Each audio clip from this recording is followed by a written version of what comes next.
Hi guys. Tim Payne, 1102. Hope that rings bells. I guess I'll start with this. I am recording in this direction. I'm not recording anybody's faces. It may occasionally pick up your voice if you decide to participate. That's not always the case, but you know, we'll see how it goes.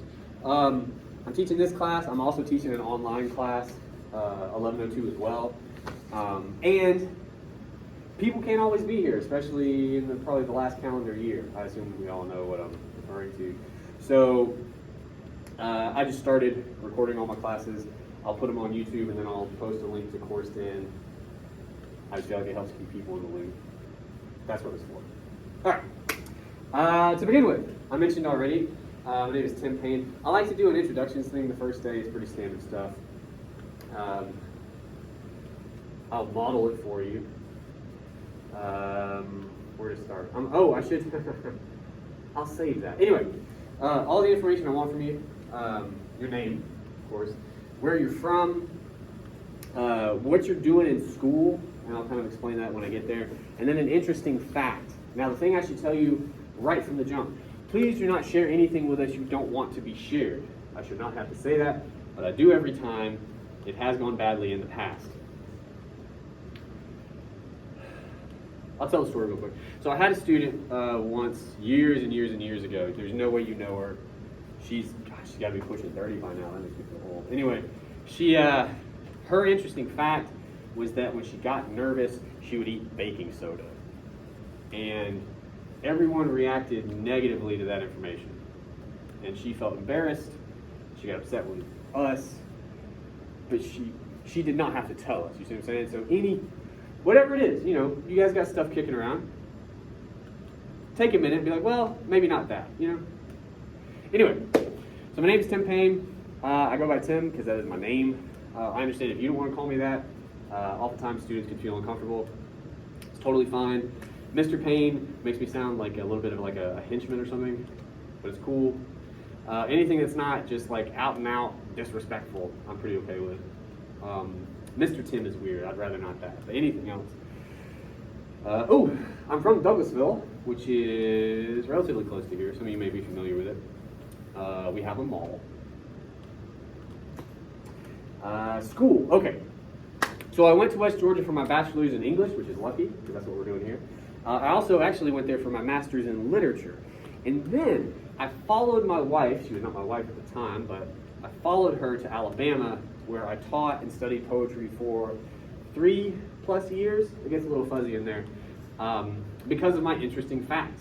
I'm not interesting, unfortunately. But I do have 2 kids. They're 5 and 3. The 3-year-old actually is the big reason why he's retired right now. This is them. Jack's a little out of focus, but he's the 5-year-old. And then this is Sam, he's 3. He didn't sleep well last night, which means I didn't sleep well last night. So that's him. Anyway, this is CourseDen. This is our page. Crying acceptable at funerals and the Grand Canyon. Masculinity as performance. This is one of my favorite quotations from a show called Parks and Rec. This is one of my favorite characters from that show. And I think this really his character and just this picture, I think, really encapsulates pretty well the kinds of things we're going to talk about in this class. Now, a quick note, I will try to remind you guys as we go throughout this semester. I think, and this is part of the reason I teach this class actually, but I think the current conversation around gender studies, especially when it comes to masculinity, is to shit on it. That's not what this class is. So I don't want you to misunderstand, and I don't want you to think that's what we're out to do. That is not what we're out to do. We are, in my opinion, honestly out to look at some texts that investigate these kind of masculine stereotypes and ideals that we all have. We all have them. They're all up here because it's part of our society. And to think about what that says about our society. Good or bad or neutral, right? That's what I'm after. Occasionally, that may actually feel like we're shitting on masculine stereotypes. But I'm telling you, the inverse can be true as well. Both are open, okay? Anyway, so this is our CourseDen page. Does everybody know how to get to CourseDen? Good. Anyway, you go there. No, I do not. Oh, you do not? Okay. I'll show you how I do it because I am old. I just Google it. UWG course in. It's usually the first guy to come up. Now I'm already logged in, so it'll take us here. But there'll be a login screen. It uses your UWG credentials. Okay. So all that's the same. You log in. All your classes should be here. Okay. Then you click on it. That's us right there. And then of course this is where we currently are. From here, everything you're going to need is under content. Now these other guys can get you other places, for instance your grades. Some of you might find that important as well, I suppose. But for our day-to-day operations, content. Click on that. Syllabus and other helpful documents, that's where we're at today. We're going to talk about the syllabus. As we go, I guess I can do this now. Now I'll show you that later. Anyway, there's a little bit more that comes with navigating course in, but in general, that's how you get into our class. Let's talk about the syllabus. There we go. All right. So at the top of the syllabus, you have my contact information. That's me. That's my office. Pafford 304J. Pafford is on the Carrollton campus, which is far away from here. I don't imagine we'll be using it. That includes me. I don't see how that would happen over the summer. I could be wrong. But that's where I'm normally housed. Anyway, that's the English department phone. That will also be useless to you because I'm not waiting next to it. I do have an email address. I should be careful touching this. tpayne@wesca.edu. The name is still kind of funny. Exactly, because I'm not. But anyway, I email fairly often. I try to be concise with my emails, but I do email fairly often. So I should be sort of readily available in your inbox. But if you can't remember my email address for any reason, it's right there at the top. I'm going to have virtual office hours, Tuesday, Thursday from 11 to 12. I'll tell you right now, I'm pretty on top of my email. Now, I did tell you I have 2 small children. They complicate everything in my life. That is true. But that said, I tend to respond rather quickly as long as it's not late at night, in which case I'll get to you the next day. So I'm just saying, if you need me, hit me up here. Okay. There's links and stuff. A lot of this is helpful. We're not going to talk about it. Course description. Okay. English 1102, funnily enough, is an extension of English 1101. It's a continuation. So in the way that English 1101 is meant to be an introduction to college level writing, college level expectations, 1102 takes that up a notch, right? Along the same lines, 1101, at least recently, has tried to use more, I guess you would call them popular texts. 1102 is meant to still do that, but also try to move you a little more into maybe more classically literary texts, okay?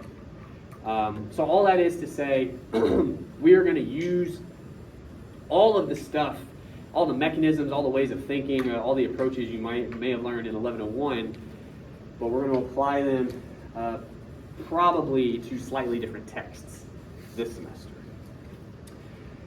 Speaking of texts, the only one I'm requiring, I normally require a novel, but for reasons we don't need to get into, I decided I'm not going to have you read Slaughterhouse-Five this semester, although I highly recommend it. Excellent book.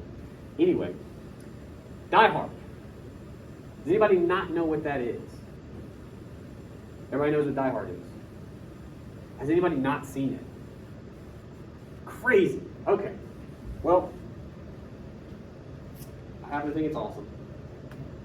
And one of the few perks I get as a teacher is I get to assign you just basically whatever I want, which is great. So we're going to talk about Die Hard. Point I have to make here.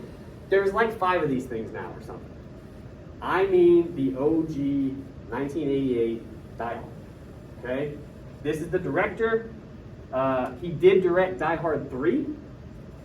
We're doing the first one, okay? It's just called Die Hard. They all have Bruce Willis in them. He gets older as you go, but you want this one.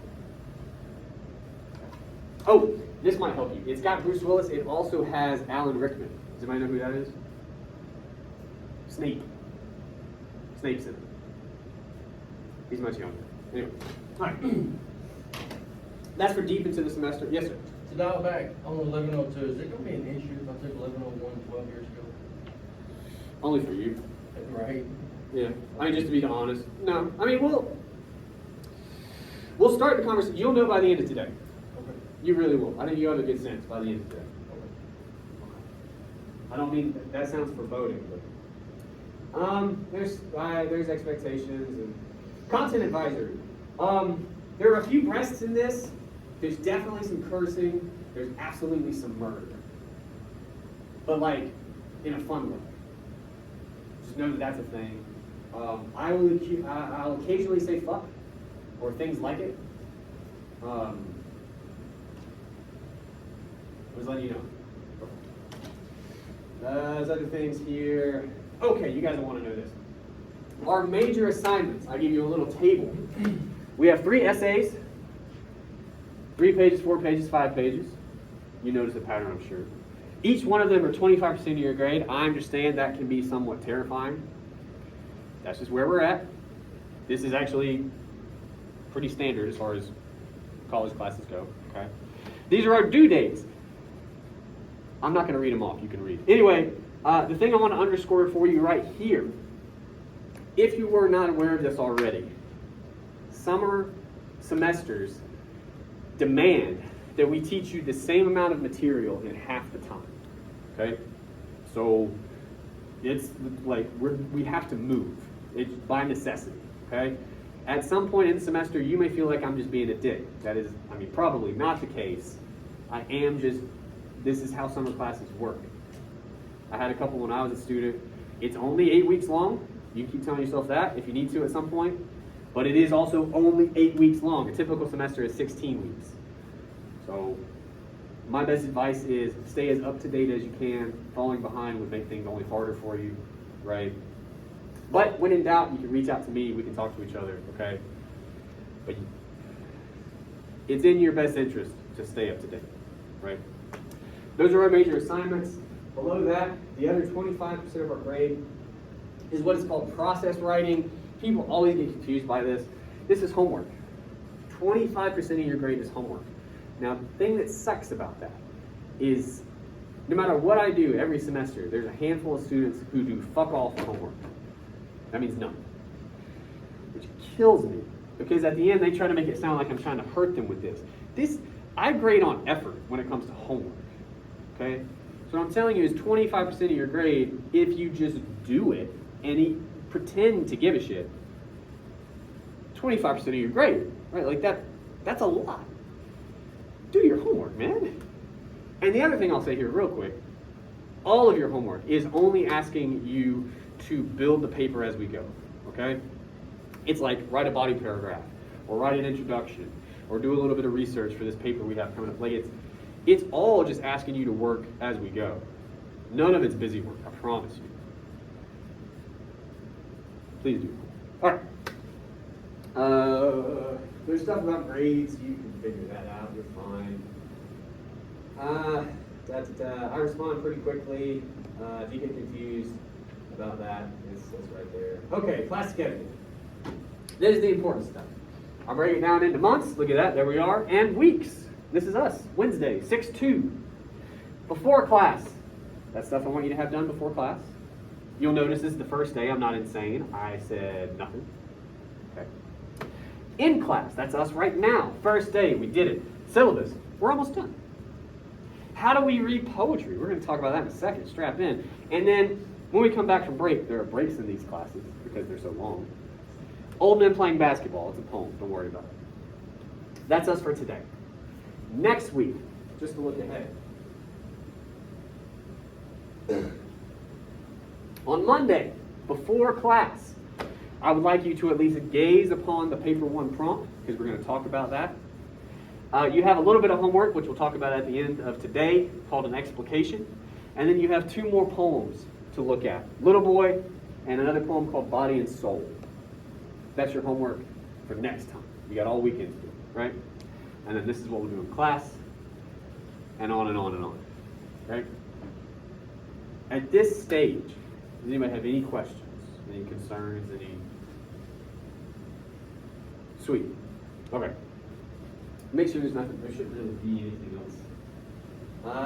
I'll explain a couple things. So CD means that it's due on course 10. Most of our homework will be turned in on course 10, okay? Turn it in is a website. I will have to send you information to get logged into our class. I've already made it. I just have to send you like a password and stuff. It'll be in your email. Let me see, I had a sick child. Hold on. We'll do some math. It'll probably be in your email in the next 24 hours. Yes. Anyway, it'll be a class ID and a password. You may have to set up an account on turnitin.com. All that's free. But you sign up for our class. This is where you will turn in rough drafts and final drafts. Okay? Everything else you turn into me is on course then. But rough drafts and final drafts, that's turnitin.com. Okay? Oh yeah, I was going to scroll. Major stuff like final drafts, I try to bold that for you. All kinds of stuff. Late work. I mean, I've already told you I highly don't recommend it, but talk to me if it comes up. Disruptive behavior, don't be a jerk. Don't plagiarize. Just don't do it. Extra credit, I don't give it. It's very easy. I like to point it out because every semester someone has asked me about it at the end of the semester. I don't do it. We can talk about it then if you are the one, but I don't do it. Writing Center, I'm in there. We don't have time today, I'll talk about it later. Writing Center is super helpful though. I don't mean to give them short shrift. If you need help, especially in a class like this that involves writing, it's kind of in the name. It's on the Carrollton campus. You can go in face-to-face, or you can do it online, which is how I'm doing it. Okay, there's all kinds of options here. Everybody in there is super knowledgeable about writing, so it helps. But of course, you can always reach out to me as well. What else? Title IX. I should mention that. Okay, I am what's known as a mandatory reporter. Okay, I only point that out because I've kind of had this happen before. Now I definitely have, unfortunately. If you find yourself either in the situation yourself or you know of someone else in a situation that isn't, let's say, legal for one reason or another, and it bothers you and you want to talk to someone, okay? That happens. I want you to know you can talk to me just on a human-to-human level. I'm cool with that, right? But I want you to know here, I'm a state employee. I'm what's considered a mandatory reporter. That means I am required by law, or I could lose my job. I'm required to report that, okay, to like the cops. Now, a lot of times people don't mind that. They're like, yeah, report that shit. Sometimes though, that's not what people want. You cannot tell them. I'm just letting you know. Now, there's other people. There's counseling services on campus, student victim advocates. All of these are things you can Google. There's numbers, there's emails, there's ways. There's people you can get in touch with that are not mandatory reporters. If you legit just want somebody to talk to, there are people for that, okay? Unfortunately, I'm not one of those people. Campus carry, I don't know how that works on the Newton campus. I have no idea. The only thing I can tell you about it is if you're interested, it's on you to know how it works. You cannot carry anywhere and everywhere at any time. There are all kinds of rules. And I would imagine you can get some pretty deep shit if you break those rules. So like, again, there's links here to investigate that at your leisure. Other people looking to help you. Student services, we're almost done, I promise. Center for Academic Success. If you find yourself struggling in this class or in any class, especially something like Center for Academic Success, my favorite example, they have a thing called I've lost it now. I'm not going to get the title right, but it's like a time coach or something. Basically, if your biggest problem is, I just cannot schedule anything, I can't figure this thing out, they'll have somebody that'll sit down with you and just say, all right, this is when you have breakfast, this is when you go to this class, this is when you do homework for that class, this is when you like they'll they'll break it down for you. So there's that. All right, we are officially done with the syllabus. I'm very excited about that. I hate doing it. All right, so let's get back to course 10. Yes. I've clicked on content. This is where we end up. This is the syllabus and other helpful documents. The two things I want to show you, and I apologize, I have to do this. It's killing me. Whoa. Take a shot of that one. God, it's still hot. How? All right. Course 10. So, the two things I want you to take away from today as far as course 10 is concerned. I organized our course 10 by unit. We have 3 papers, so we have 3 units. I think that's pretty easy, right? Unit 1, literary analysis. Here at the very top, you have our paper prompt, okay? You have the poem we're going to talk about in like 120 seconds probably. You have our first homework assignment. And I list everything chronologically, okay? So I gave you dates. Also, the dates are on the syllabus, but you guys will look at that. Anyway, if you work your way down, stay up to date, like I mentioned probably a couple times already. Pretty easy. Does that not make sense to anybody? Okay, I have to ask. You'd be surprised. Anyway, the other thing I want to point out to you. For the first unit, I keep talking about poems. They're by a guy named B.H. Fairchild. I've given you all the poems we're going to look at, right? They're in their own section. I just felt like that was easier. We're going to look at this one today. We'll look at those 2 for next time, and then we'll look at that one a week from today. These are homework. This one we're going to read in class. Does that make sense? Sweet. Okay. Before we can do that, though, there's still the business on the syllabus anyway. How do we read poetry? What I would ask you now, we all have devices these days, and I understand it might be your phone, and that's not maybe ideal. If you could, on some device, I don't care what it is, go ahead and log into course 10. We're going to read this poem. This will be good practice anyway, logging in. And I will bring it up here, but probably help you to have it for you.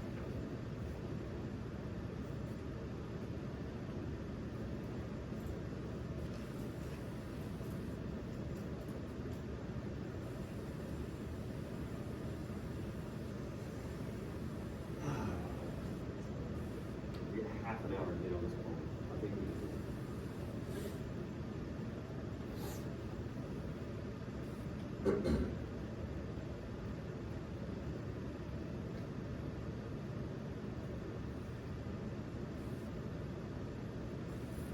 I need to think about this. Are you guys having trouble navigating the Wi-Fi? I am. Shit. So, No one keep it on? I just thought of that. do you have the password? All right. Usually you just log in with your UWG stuff, but Oh, okay. Let's see if that works. well, maybe we'll save that for break because we really don't have a lot of time. Did it work? It's still working. Nah, fuck it. All right. We'll read it up here. I'll make it as big as I can. It is a short poem. You guys in the back see that? Okay. Probably get this. Ooh, that's big. All right. So, what we're going to do, there are 3 kind of steps to even beginning analysis. Okay? The first 2 are super easy. We're going to concentrate on those now. The first one, you just got to read the thing. I'll read this one aloud to you. Autumn begins in Martins Ferry, Ohio. Oh, I should say this, by the way. I have the publication date down here in 1959. There are a few terms in this poem that we in 2021 consider offensive. I like this poem for all kinds of reasons, but I want to point out to you again, it was written in 1959. These terms weren't, one of them in particular wasn't actually really considered offensive at all, and the other one wasn't nearly as offensive as it is these days. But I also think they're there for a reason, which we'll get into. But I just want to give you that warning ahead of time. All right. Autumn begins in Martins Ferry, Ohio. In the Shreve High football stadium, I think of Polacks nursing long beards in Tiltonsville, and gray faces of Negroes in the blast furnace of Benwood, and the ruptured night watchmen of Wheeling Steel, dreaming of heroes. All the proud fathers are ashamed to go home. Their women cluck like starved poets, dying for love. Therefore, their sons grow suicidally beautiful at the beginning of October, and gallop terribly against each other's fathers. All right, take a second, read through it yourself. This is step one.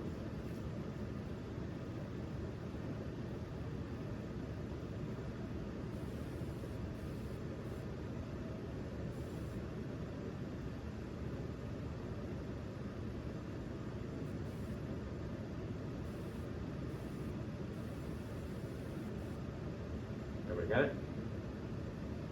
All right, step one accomplished. Step two, we just got to make sure we understand the plot. Like what is literally happening in this poem. If you can't do that, don't even try analysis, right? So, plot. We'll go stanza by stanza. By the way, stanzas, there's 3 stanzas. These little paragraphs, they're called stanzas. It sounds fancier than paragraph. It's Italian. Anyway, what's going on here? In the Shreve High football stadium, what's happening in this stanza? Why do you say that? We're in a football stadium. Imagine. Yes. I just want to be as clear as we can. We don't know that there's currently a football game going on. There could be. All we know is that we're in a stadium. We want to be as exact as we can, okay? Yes. A high school football stadium at that, right? Sometimes that feels a little different.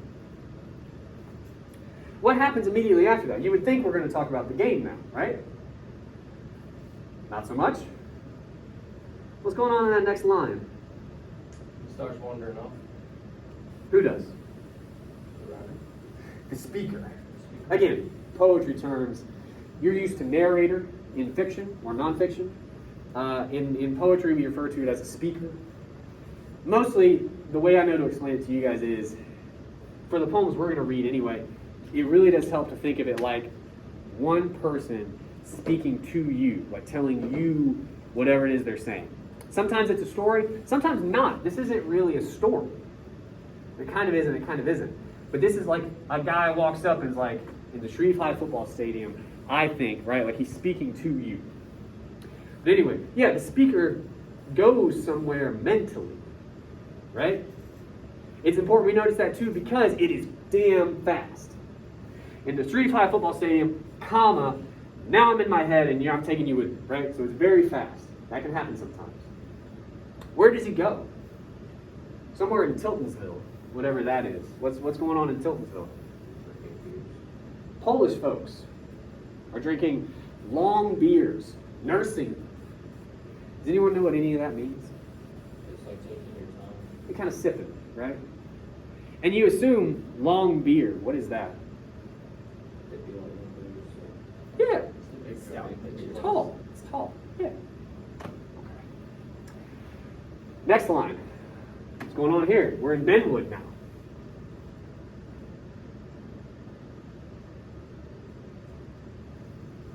What do we think's going on here? Working. Where at? What's up?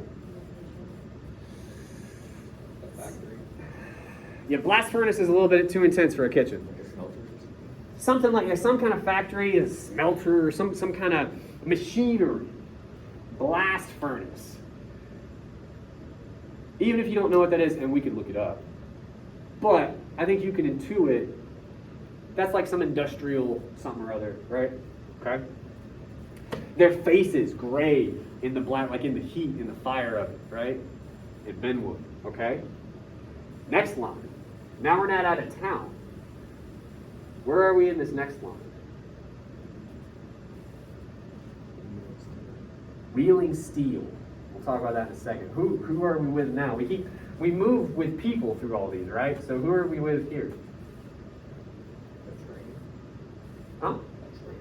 A train? Wheeling steel. Oh, Just a watchman. fair guess. No, but we'll talk about that. A watchman. All right, first of all, we're in a watchman, like a security guy, right? He's walking around. Wheeling steel.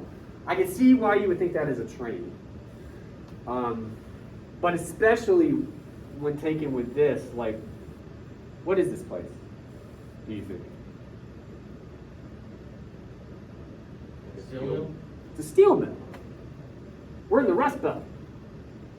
This is probably before, a little bit before it was the Rust Belt. It was getting rusty right about then. But yeah, Martins Ferry, Ohio. We're in the center of America. This is a steel mill.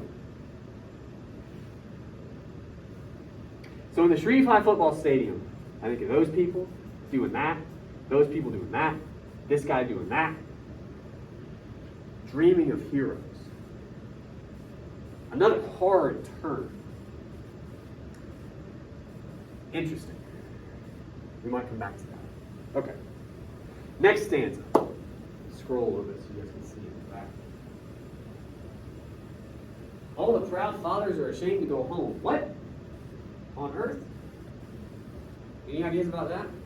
Just literally now. Like,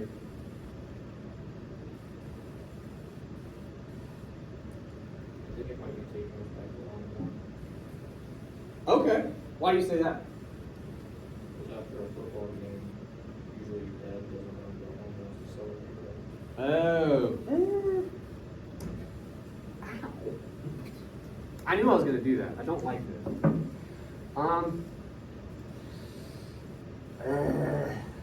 I'll let that lie for right now. I will say that while we are talking about a football game, I think we're also talking about something else, right? So, but we'll leave it at these fathers are proud about something, but they're also ashamed about something. Too ashamed to go home, apparently. Sounds pretty deep in terms of shame. Okay.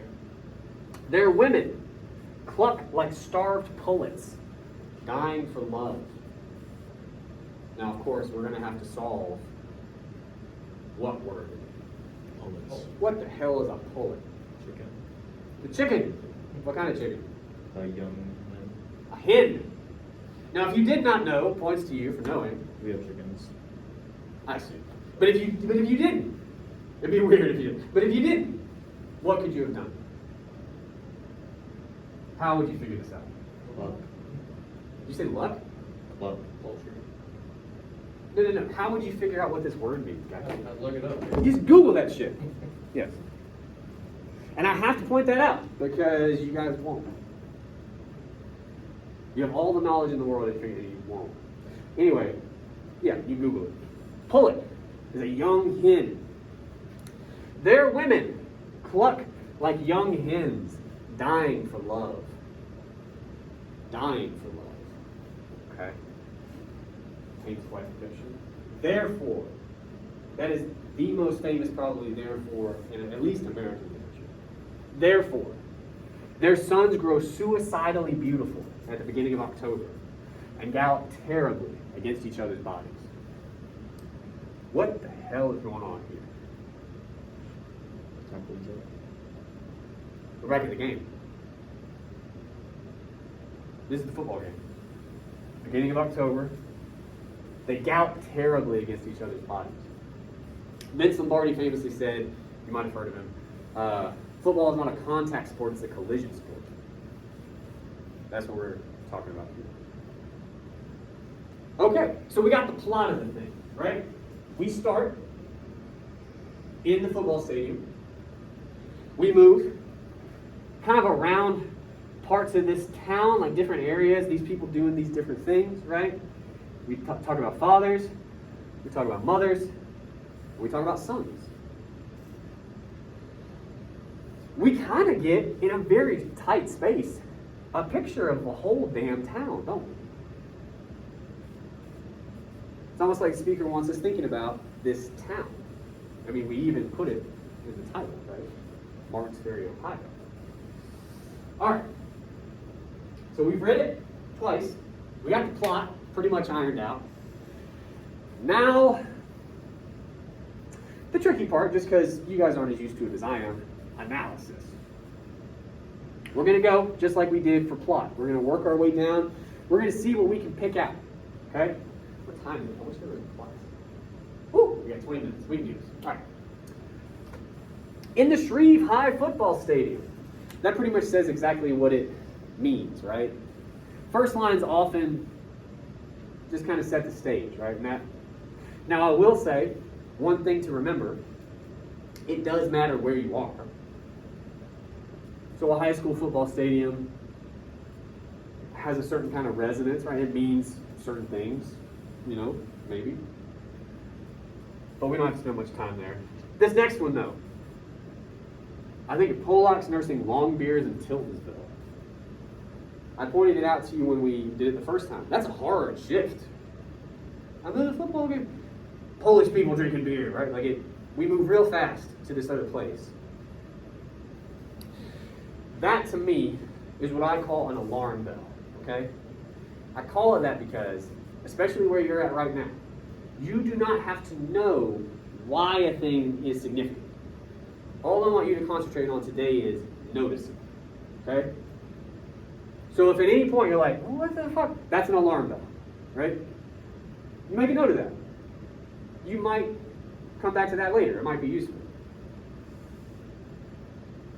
The other thing I'll talk to you, I'll talk to you about texts.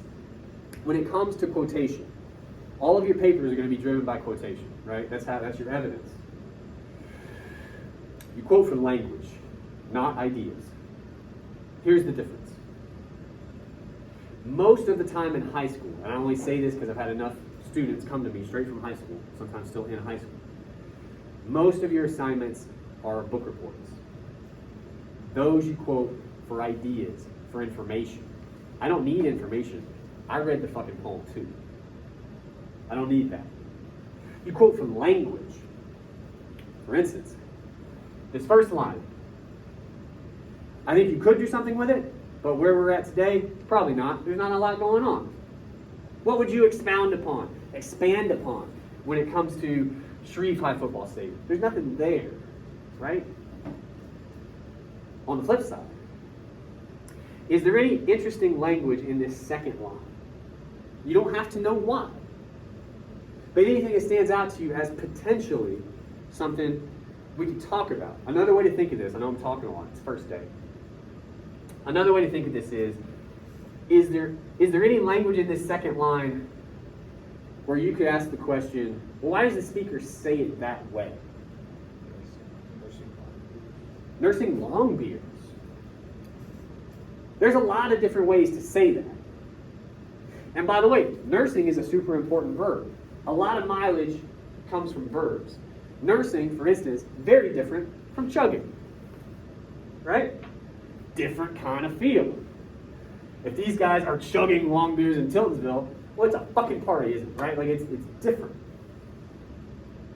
So it sets the scene, tells you a little bit, maybe, about what kind of guys these guys are. Right? What kind of guy, I guess, nurses long beers, nurses tall beers? I think it's interesting. It's Pollock specifically. Yeah. These Polish folks. This, at least what's become now a slur for Polish people, and I'm not sure if it was at the time or not. But yeah, specifically, we want you to know they're Polish, of Polish descent, and they're sipping on these beers in Tiltonsville for some reason. You gotta know it's Tiltonsville. Why? Why do you think we're doing that? Who do you think these guys are? Another way to put this is, it might be helpful. Who are they not? If they're nursing on long beers, you can eliminate a couple kinds of people, right? Who are they not? Probably not young. Young people don't know how to drink. That's why you get sick, among other things. Arrested, I don't know. Yeah. They're probably older. Yeah, they're sipping. Possibly more on that in a moment, but we know a little bit. We've learned a little bit about this town. Next line. Any interesting language in the third line? Gray faces and fingers. Especially gray faces. Like, it... Well, I'll ask you guys. I can't do all the talking. Why do you think he puts it that way? I would imagine it's soot from the furnace. Could be. Could be. I always... Go ahead. Or you mean like they're kind of drab, like they're just not like happy about anything? Just kind of- Okay. Well, no, it could be both, right? It could absolutely be both. I don't know if you guys heard it, but like gray here doesn't just have to be actually what they look like. By the way I always take it is like just in the light. You know how like really bright light when surrounded by darkness kind of, but could easily be soot as well. It could be that and a sort of modifier, a sort of indicator of the mood of like their disposition, right? In this, what I'm gonna guess is kind of a shit job. At the very least, a difficult job. Maybe it's what they always wanted to do. Probably not, but it's a rough job. Gray faces here in this blast furnace. Again, at Benwood, we get a very specific place. Okay, good. We'll do the third guy, and then we'll talk about them all together. Ruptured night watchman of wheeling steel. Anything interesting there? Ruptured. That is a wild adjective. What does it mean, something to be ruptured? Split apart. Yeah. Yeah. $1 million question here.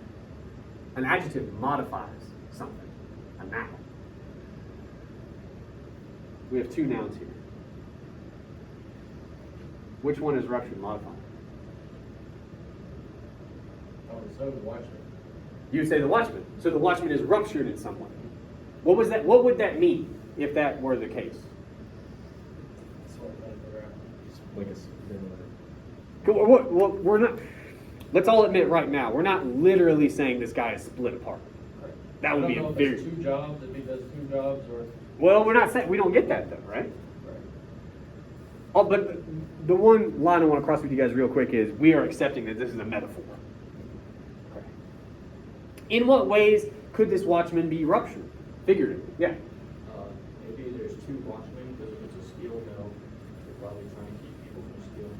Well, but then it would be men. He's Yes. corrupt. He has to take, he has like a split decision he has to make. Said me before. Is he corrupt? He's on the tape. He's Like he totally has- broken. Maybe the watchman don't He's want- broken. He's broken. Keep it simple. It was funny. It just made me laugh. I'm sorry. The other thing, this usually comes later in the lesson, but that's good. The other thing you got to be careful of, and this is one of those lines you don't know about until you meet it, and we just did. We'll meet it again, I guarantee it, today. Again, you guys are not nearly as trained in this as I am, and you should not be. But part of your training is going to have to be realizing you bring something to the work. You got all kinds of expectations and assumptions and whatever else swimming around up here. You bring those to the work when you read it. Okay? As best you can, you have to start to try to recognize when and where you need to pump the brakes a little bit. And to that I mean, it's fine to ask the question. It is. It is always fine to ask the question. But the next step is there anything here that can help you speak to that would answer that question in the affirmative? No. But it's okay. Somebody else, there's another one. There's one, don't worry about it. But it will happen. It won't just be you. Anyway, he's broken. What does it mean for a man to be not just broken, but ruptured, split apart like that? What's a broken man look like? Sad, depressed, don't want to be there, Just, yeah, not mentally there. less of a man in some way. For sure. For sure. Now, the fun part here, like I mentioned before, we have an adjective before two nouns. It could also be modifying night. The night somehow is broken apart. for the sake of time, the only way I've ever known how to read that is like, again, with the fire from this steel mill, right? If it's at night and it's a damn steel mill that's going, you know, it's the night somehow would maybe look broken in half, like, you know, it's this very poetic image. Okay, so we got these three kinds of people in these three places doing three things. Before we even get to the last line, which is pretty important, why are we talking about these three kinds of people? We're talking about them together for some reason, right? Why? That's where his mind drifted off to. Sure. Maybe it relates to the second stanza. Well, sure, but we're not there yet. What do you say, man? They share a commonality. For sure. What might that be, do you think? At this point, with the gray faces, they could lose blast furnace. The guys at the blast furnace, they could be sad. The Pollux could be nursing because they're also sad. Okay. They might be Darkness nursing rose. a problem away with one of yours. Sure. Sure. And the ruptured nightmen, they were broken men. Yeah.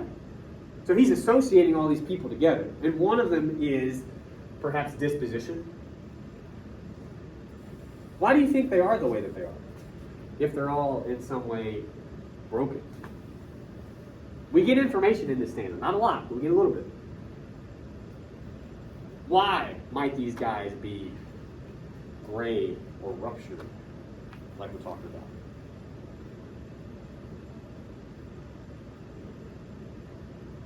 American factory workers in the 50s. Sounds pretty rough.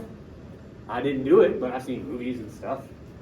Yeah, they're working in. And by the way, we've just sussed out that these guys probably work there too. Right? That's what you do in this town. You work at the mill. These guys do, this guy does. Those guys are off work, potentially. Right? Yeah. Okay. So all these guys doing guy stuff, right? That's about as masculine a thing as you can do. Working a fucking steel mill? Are you kidding me? And then after work, go get beer? Yeah, for sure. Dreaming of heroes is how the stanza ends. This is troublesome too. One thing I'm going to point out to you, this entire stanza is a single sentence, a long sentence, that allows for a couple things. Before we get to that, I'm going to ask you, how do you read this last line of the stanza? Who is dreaming of heroes? Offered. These people. For sure. That's available. How does the sentence start? In the shred. There's a Shreve High football stadium. Now that implies an I, right? That implies I am in the Shreve High football stadium. And then he thinks of all these people. It could also be the speaker. It can be both. How the sentence is written. I don't think that's an accident. All right. So basically what we got from here, their job sucks, their life is hard, moving on. All right, second stanza. Proud father is ashamed to go home. Let's split that in half. Proud fathers. Proud of what? My kids. Maybe. Because we end up talking about, yeah, maybe so. The life they forgot. Being the breadwinner. Maybe so. Self-pride. Right? For sure. Again, what we're dealing heavily in here, we open the stanza with football and steel mills and beer and a bunch of different kinds of dudes. We are very concerned with masculine stereotypes. And if you work that job, and it probably sucks, wouldn't one of the silver linings be, I'm providing for my family, I'm working this badass job, right? And correct me if I'm wrong, isn't it also, weirdly, the suffering that's part of that masculine stereotype? Like the fact that it's a hard job, we'll say blue collar job, right? Like we have that term. That plays into it, right? You can be proud of that, for sure. Flip side of that sentence, they're ashamed to go home. That's like a punch in the stomach. That's out of nowhere. Why are they ashamed to go home, do you think? Is that low income? Possibly. Their masculinity needs to be Well, it means something. I won't say that. But I think it's the question of what has it gotten? Right?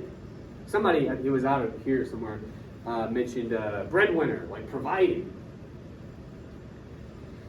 We're working with masculine stereotypes. I'm also assuming none of us have worked in a steel mill. I could be wrong. But my sense of that kind of work is it doesn't usually pay very well. Well, part of the stereotype is, yeah, you should work hard and all this, but you should also provide. Especially, again, 1959. This is... They're ashamed to go home, specifically. We could infer because of what home is, because of what they have made that home into, right? They're living up to a lot, but not quite everything. That's a single sentence. We went from a long, the whole stanza is a sentence, single sentence. That seems purposeful too, right? Next one. They're women, cluck like starved pullets dying for love. Anything stand out to you here as potentially interesting? Dying for love. How do you read that? They want attention. More Like, I'm Loneliness. give my sons a couple years and be like, Dad, I'm dying to have the PS6 or whatever the hell, right? Like, sure. There's another way to read that line, right? Dying for love. How else could you read that? They're missing. What do you mean? So if you're working like a steel mill, for instance, Yeah. you're working long hours and you're tired, so when the husband comes home, he may not have the energy to give his wife the attention she craves or wants. So she Yeah. might just be missing a simple conversation. Anything. For sure. Dying for love. Yeah. We skipped the whole first line though, but I like it. What else can we dive into? I mean, there's one in particular, right? Pullets. He calls them hens. Why? Why do that? That's a metaphor. It's a hell of a metaphor. He's comparing these mothers. By the way, proud fathers, do we call these people mothers? What do we call them? Women. They're women. That feels like it's on purpose too. Anyway, Like an object. A The little bullets bit. give you a visual. What do you mean? You can imagine. You can see. I mean, That they look the like hens? You can actually see what hens are doing, and Yeah. you're Well, like, here's what I want to talk about.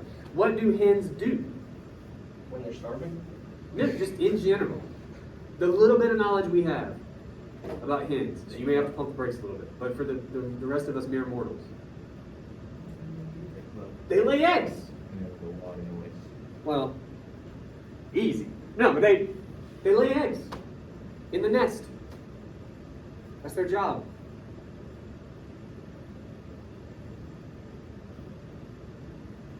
That's their job. They reproduce. That's it. Ooh. So what we have thus far, because the last stanza is obviously the money stanza. The picture we have gotten of this town. These kinds of people, afterward. These folks, at work. This guy, at work. Dreaming of heroes. And we talked about the two ways you can take that, right? And then after this, most, if not all of them, a lot of those guys are fathers, right? So that's another group.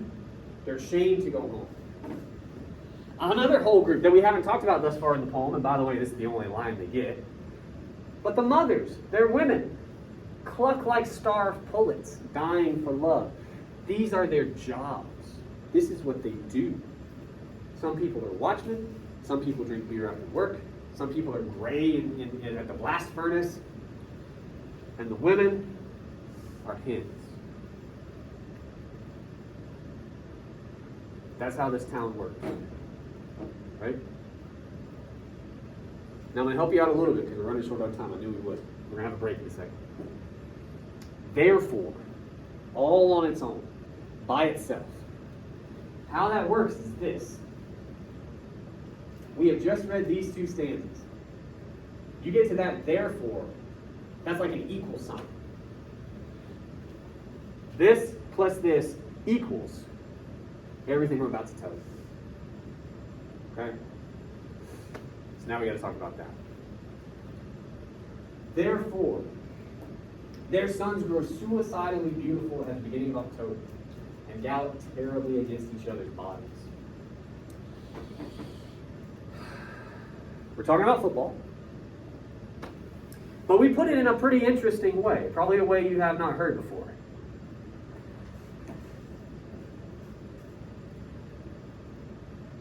Gallop terribly against each other's bodies. That strangely to me feels like the easiest one to dig into. Why did we put it that way, do you think? There's all kinds of ways to describe football.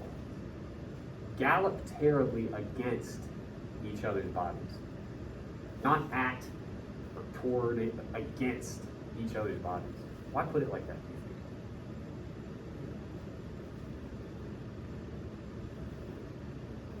Because it is a collision sport. For sure, and that really sort of pronounces the violence, right? Gallop terribly. Obviously, they sound like horses in some way, right? Animalistic. Against each other's bodies. Why are we talking about bodies here? Do you think? Could be each other, right? He decides to say bodies. Why do you think that is? Why is the violence of the game so important, do you think? We're not sure. That's okay. But what I want you to understand is that's absolutely what this line is trying to convey. You have to know at the end of this is violent as shit. And it matters because it's part of the answer to the equation, right?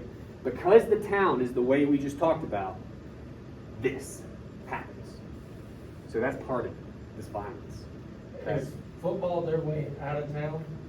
Their way of what? They're out of the little area. They're out of town. If not, they're That was gonna be the other- working. They're gonna be working like the father. Better. The escape out of town. Do you see any recruiters in this poll? Do you even, because sometimes this will come up, I'll head this off in the past. Do you see any mention of a score? No. Because that's not what matters. They are not getting out of this fucking town. Right? Where do they go? These boys. Did it show the hatred for this one? They go to football. There's no hatred. I think. Slow down. What'd you say? I think maybe that the After football's over, after their high school career is over, Words turned into the angry. they are going to that fucking mill. Yeah. They are going to that mill. That's what's next in this town, in this place and time. Their sons grow suicidally beautiful. Now, we understand what those words mean on their own, I assume. Okay. But together, something to be so beautiful, not just while it's dying, but potentially because it's dying. What's dying here in this last stanza? the future, the kids. Their youth, their innocence, their hope, maybe, of, escape or what have you. But it's beautiful that it dies here. Wow. Because of the cycle. That's part of it. I don't know that makes it beautiful on its own, though. What's beautiful about two things? The fact that these boys and their hopes and their youth and all of that is dying the way that it is. What's going on here in this last stanza? We can't forget it. Football game, right? Why does that matter that it takes place on this field? Maybe this is the one thing that they have. That's where the author is. So the speaker The is. speaker is. Who else is there? Fans, football players, Their parents. parents. Their parents. As a source of hope. What's up? But as a source of like hope and For a minute. And then it dies. Right? Therefore, these boys play this game that is violent against each other's bodies for this waning season. Right? But it's beautiful because they do it anyway. Somebody at the door for you. Okay. It's beautiful because they do it anyway. In the face of it. You understand? They know where they're going. Right?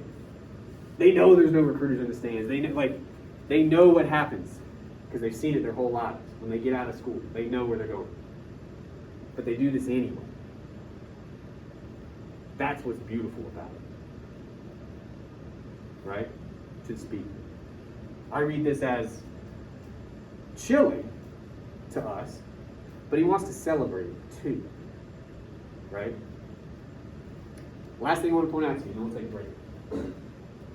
The other thing I would mention, all the way back to this, dreaming of heroes, we talked about how there's two ways to take that. Yes, I think these folks, if they're dreaming of heroes, who might they be dreaming about here? someone to root for. Who do they root for in this poem? The players. Their sons. That hope, right? They're the heroes. You've heard about living vicariously through your children. This is a pretty positive way to spin that. Like, they're heroes because they're young, because they have the world available to them, right, for this little bit. The other way to read it is this is the speaker dreaming of heroes. If that's the case, who could the speaker be talking about? Could be the players, but it could be somebody else as well. Not a whole lot of people in this poem. We're not talking about the players. Who else might we be talking about? The fathers. They're the moms. And these folks. Especially these folks because they're in the same sin. In the Shreve High football stadium, I think of these folks dreaming of heroes. I'm dreaming of these folks. Oh, the speaker is saying that they're heroes. They're heroes. They're proud people doing a Working respectful shit job. jobs. Yeah. But they do it anyway. Right. See what I'm saying? It's the same thing the kids are doing. They're just doing it for a lot longer. And a lot less fanfare, too. We get to see this on a field. These guys, they do it in private. I think he wants to celebrate them, too.